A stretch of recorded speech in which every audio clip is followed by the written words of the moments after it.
롯데자이언츠의 2024년 시즌 초반은 그야말로 악몽과도 같았습니다. 3월과 4월 두 달 동안 팀은 고작 8승 21패 1무라는 초라한 성적을 기록했습니다. 이는 리그 최하위 성적으로 9위 KT 위즈와도 2.5경기 차이가 났습니다. 5월 1일 패배로 승패 마진은 무려 마이너스 14까지 떨어졌고 팬들의 실망감은 극에 달했습니다. 하지만 롯데자이언츠는 이후 놀라운 반등을 보여주었습니다. 5월과 6월 두 달간 팀은 통합 1위라는 놀라운 성적을 거두며 중위권 진입을 눈앞에 두게 되었습니다. 이는 새롭게 부임한 김태형 감독의 리더십과 전략이 빛을 발한 결과였습니다. 김태형 감독은 취임 당시 부임 첫 해 가을 야구를 목표로 내세웠습니다. 초반의 부진에도 불구하고 그의 이러한 목표가 서서히 현실화되기 시작한 것입니다. 김 감독은 단순히 큰 경기에 강한 감독이라는 평가를 넘어 진정한 명장으로서의 면모를 보여주고 있습니다. 7월 3일 잠실구장에서 있었던 인터뷰에서 김태형 감독은 지난 전반기를 돌아보며 솔직한 소회를 밝혔습니다. 시즌 전에 구상했던 계획이 많이 틀어졌습니다. 시범 경기 중반부터 타선과 야수진에 대한 확신이 서지 않았어요. 라고 말하며 미소 지었습니다. 그는 이어 원래 시즌을 준비할 때 계획한 대로 모든 것이 진행되기는 어렵습니다. 우리는 그저 순간순간 상황에 맞춰 대응해 나갈 뿐입니다. 다행히 결과적으로 잘 되고 있어요. 라고 덧붙였습니다. 특히 불펜 투수진의 향상에 대해 언급하며 구승민 선수가 좋아지고 있고 최준영 선수도 이제 공을 던지기 시작했습니다. 투수들의 컨디션만 더 좋아진다면 팀 전체적으로 괜찮아질 것 같아요. 라고 말했습니다. 김 감독은 선수들의 노력과 팀 분위기 개선에 대해서도 긍정적으로 평가했습니다. 선수들이 정말 열심히 노력해서 각자의 자리를 잡아가고 있습니다. 특히 젊은 선수들 사이에 좋은 분위기가 형성되어 있어요. 전반적인 흐름이 좋아졌고 선수들의 자신감과 확신도 높아진 것 같습니다. 시즌 초반 롯데자이언츠의 타선은 황무지와도 같았습니다. 하지만 점차 젊은 선수들이 차례로 자리를 잡아가며 팀의 공격력이 향상되었습니다. 특히 윤동희 선수는 시즌 전부터 주축 선수로 지목되어 단 한 번도 2군에 내려가지 않았습니다. 반면 박승욱 선수는 뛰어난 수비 실력을 바탕으로 시즌 초반 타격 부진에도 불구하고 1군 자리를 지켜냈습니다. 이는 김태형 감독의 믿음과 인내가 있었기에 가능한 일이었습니다. 유강남 선수의 경우 시즌 초반 잠시 좋은 활약을 보였지만 이후 타격 부진과 부상으로 어려움을 겪었습니다. 김태형 감독은 유강남 선수에게 충분한 회복 시간을 주기로 결정했습니다. 팀의 주장인 전준우 선수 역시 한 달이 넘는 부상 회복 기간을 거쳐 최근에야 복귀했습니다. 이러한 베테랑 선수들의 공백을 메운 것은 바로 고승민, 나승엽 등 젊은 선수들이었습니다.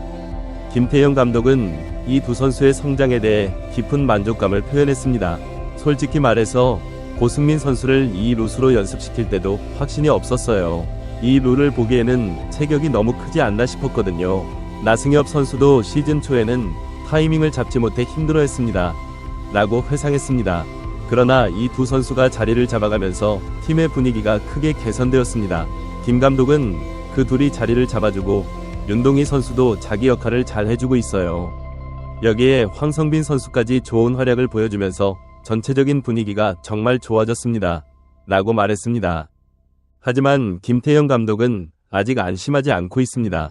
아직 갈 길이 멉니다. 이제 부상 선수들이 돌아오면 후반기에 제대로 붙어볼 수 있을 것 같아요. 우리의 목표는 최대한 많은 경기를 이기는 것입니다. 라고 강조했습니다.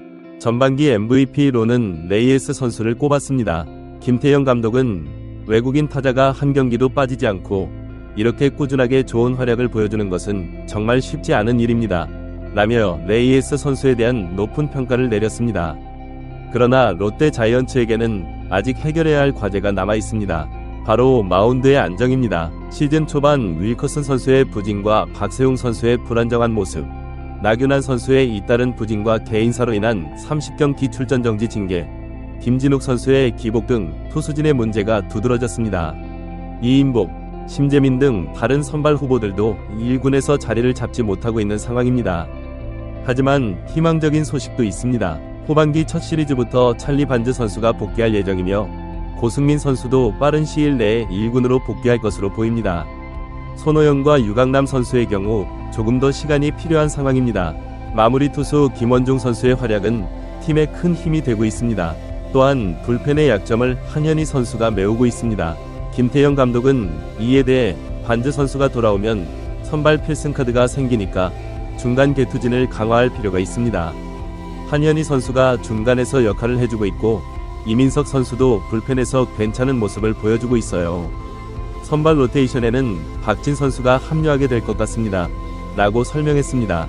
롯데자이언츠의 2024년 시즌은 아직 절반도 지나지 않았습니다. 초반의 어려움을 극복하고 상승세를 타고 있는 지금 팀은 더 높은 곳을 바라보고 있습니다. 김태형 감독의 리더십 아래 젊은 선수들의 성장과 베테랑 선수들의 안정적인 활약이 어우러진다면 롯데자이언츠의 가을 야구 꿈은 충분히 실현 가능할 것으로 보입니다. 팬들의 기대와 관심도 높아지고 있습니다. 시즌 초반의 부진을 딛고 일어선 롯데자이언츠의 모습에 많은 이들이 응원을 보내고 있습니다. 특히 젊은 선수들의 성장은 팀의 미래에 대한 희망을 안겨주고 있습니다. 김태형 감독은 후반기를 앞두고 더욱 철저한 준비를 하고 있습니다. 그는 우리는 아직 완벽하지 않습니다. 하지만 우리가 가진 잠재력은 무궁무진합니다. 선수들 각자가 자신의 역할에 최선을 다하고 팀워크를 더욱 강화한다면 우리가 원하는 목표에 도달할 수 있을 것입니다. 라고 말했습니다. 롯데자이언츠의 2024년 후반기는 더욱 흥미진진할 것으로 예상됩니다. 부상에서 돌아오는 선수들과 젊은 선수들의 시너지, 그리고 김태형 감독의 전략이 어떻게 맞물려 돌아갈지 많은 이들이 주목하고 있습니다. 롯데자이언츠가 과연 펄베이스볼 위 꿈을 이룰 수 있을지 그 귀추가 주목됩니다. 롯데자이언츠의 왼손 에이스 찰리 반즈 29가 드디어 팀에 복귀할 준비를 마쳤습니다. 이는 롯데 팬들에게 매우 반가운 소식이 아닐 수 없습니다. 반즈는 지난 5월 부상으로 인해 팀을 떠나 있었지만 이제 그의 복귀가 임박했다는 소식에 팬들의 기대감이 고조되고 있습니다. 7월 4일 경상북도 경산 볼파크에서 열린 2024 메디힐 KBO 퓨처스리그에서 반즈는 삼성 라이온즈와의 경기에 선발 투수로 등판했습니다. 이날 그는 4이닝 동안 3개의 안타만을 허용하고 4개의 탈삼진을 기록하며 무실점으로 경기를 마쳤습니다. 이는 그의 컨디션이 상당히 좋아졌음을 보여주는 훌륭한 성과였습니다. 경기 내용을 자세히 살펴보면 1회 말 반즈는 삼성의 양우현, 이현준, 김현준으로 이어지는 1에서 3번 타자를 모두 땅볼로 처리하며 3자 범퇴 이닝을 만들어냈습니다. 이는 그의 투구 감각이 여전히 날카롭다는 것을 증명하는 순간이었습니다. 2회에는 더욱 인상적인 모습을 보여주었습니다. 선두타자 이창용을 3구 삼진으로 잡아낸 후 김태훈을 2구 만에 좌익수 뜬공으로 처리하며 5타자 연속 범타 행진을 이어갔습니다. 비록 2사 후 공민규와 박진우에게 연속 안타를 맞아 1, 3루 위기에 몰렸지만 김도환을 4구 만에 헛스윙 삼진으로 돌려세우며 실점 없이 이닝을 마무리했습니다. 이는 위기관리 능력도 여전히 뛰어나다는 것을 보여주는 장면이었습니다. 3회에는 약간의 위기가 있었습니다. 선두타자 양도근에게 유격수 방면 내야 안타를 허용했지만 이후 양우현의 1루수 땅볼을 유도해 선행주자를 잡아냈고 이현준을 우익수 뜬공으로 처리해 투아웃을 만들어냈습니다. 2-4-1루에서 김현준과 풀카운트 승부를 벌이던 중에는 양우현의 2루 도루를 포수 서동욱이 저지해주어 세 번째 아웃카운트를 잡아냈습니다. 이는 반주와 포수 서동욱의 호흡이 잘 맞았다는 것을 보여주는 장면이었습니다. 4회에는 다시 한번 강력한 모습을 보여주었습니다. 김현준을 2구 만에 좌익수 뜬공으로 손쉽게 잡아낸 후 이창용과 김태훈을 모두 헛스윙 삼진으로 처리하며 투구를 마쳤습니다. 이날 반즈는 총 46구를 던졌고 그중 33구가 스트라이크 존에 들어가 약 71.7%의 높은 스트라이크 비율을 기록했습니다. 이는 그의 제구력이 여전히 뛰어나다는 것을 보여주는 지표였습니다. 이번 등판은 반즈에게 매우 중요한 의미를 가집니다. 부상 이후 첫 실점 등판이었던 지난 6월 28일 KT 위즈전에서 2이닝 3탈3진 무실점으로 컨디션을 점검했던 그는 이번 등판에서 4이닝을 깔끔하게 소화하며 1군 복귀를 위한 마지막 준비를 마쳤기 때문입니다. 반즈는 2022 시즌부터 KBO 리그에서 활약하기 시작했습니다. 그는 3년째 롯데의 왼손 에이스로 자리매김하고 있으며 그의 성적은 매우 인상적입니다. 2022년에는 12승 12패, 평균 자책점 3.61을 기록했고 2023년에는 11승 10패, 평균 자책점 3.28로 더욱 발전된 모습을 보여주었습니다. 두 시즌 연속 10승 이상, 3점대 평균 자책점이라는 준수한 성적은 그가 KBO 리그에서 얼마나 잘 적응했는지를 잘 보여줍니다. 올해도 반지의 활약은 계속되고 있었습니다. 부상 전까지 11경기에 출전해 3승 2패, 평균 자책점 3.55를 기록하며 변함없는 모습을 보여주었습니다. 특히 주목할 만한 점은 그의 탈삼진 능력입니다. 63과 3분의 1이닝 동안 79개의 탈삼진을 기록해 9이닝당 탈삼진 K, 9, 21.23개라는 어마어마한 페이스를 보여주고 있었습니다. 이는 KBO 리그 최고 수준의 탈삼진 능력을 가진 투수 중 한 명이라는 것을 증명하는 수치입니다.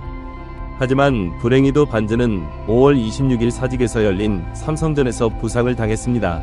그는 1과 3분의 2이닝, 4피안타 2볼넷 1실점만을 소화한 뒤 허벅지의 불편함을 느껴 마운드에서 내려와야 했습니다. 검진 결과 왼쪽 허벅지 내전근 미세 손상 진단을 받았고 당초에는 복귀까지 2에서 3주 정도 걸릴 것으로 예상되었습니다. 하지만 결국 그대로 전반기를 마감하게 되었습니다. 반즈의 부상은 롯데 자이언츠에게 큰 타격이었습니다. 그가 이탈한 후 롯데는 선발진 운영에서 큰 어려움을 겪었습니다. 하지만 팀은 이를 극복하고자 노력했고 화끈한 타선의 힘을 앞세워 6월 한 달간 14승 9패로 월간 승률 1위 0.609를 기록하며 반등에 성공했습니다. 이는 팀의 저력과 함께 반즈의 공백을 메우기 위한 다른 선수들의 노력이 빛을 발한 결과라고 할 수 있습니다.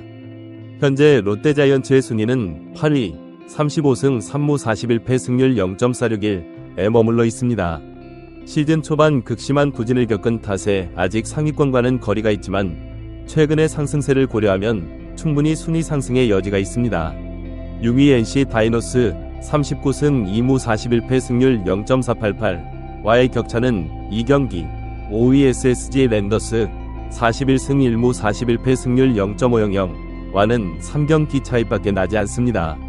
이는 중위권 진입이 충분히 가능한 상황이라는 것을 의미합니다. 이러한 상황에서 에이스, 반즈의 복귀는 롯데에게 말 그대로 천군만마와 같은 존재가 될 것입니다. 그의 복귀는 단순히 한 선수의 복귀 이상의 의미를 가집니다. 팀의 사기를 높이고 선발진의 안정감을 더하며 불펜의 부담을 줄이는 등 팀 전체에 긍정적인 영향을 미칠 것으로 예상됩니다. 반즈의 복귀가 임박했다는 소식은 롯데 팬들에게 큰 희망을 안겨주고 있습니다. 그의 복귀 후 첫 등판이 언제일지, 어떤 팀을 상대로 할지에 대한 관심이 높아지고 있습니다. 또한 그가 복귀 후에도 부상전이 뛰어난 성적을 유지할 수 있을지도 팬들의 큰 관심사입니다. 롯데자이언츠의 후반기 순위 상승을 위해서는 반즈의 역할이 매우 중요할 것입니다. 그의 안정적인 투구와 높은 탈삼진 능력은 팀에 큰 도움이 될 것이며 이는 곧 팀의 성적 향상으로 이어질 수 있습니다. 롯데 팬들은 반즈의 복귀와 함께 팀의 상승세가 계속되기를 기대하고 있습니다. 결론적으로 찰리 반즈의 복귀는 롯데 자이언츠에게 있어 매우 중요한 사건입니다. 그의 복귀가 팀에 새로운 활력을 불어넣고 후반기 순위 상승의 원동력이 되기를 모든 롯데 팬들이 간절히 바라고 있습니다. 앞으로 반즈의 활약과 롯데자이언츠의 행보에 많은 이들의 관심이 집중될 것으로 보입니다.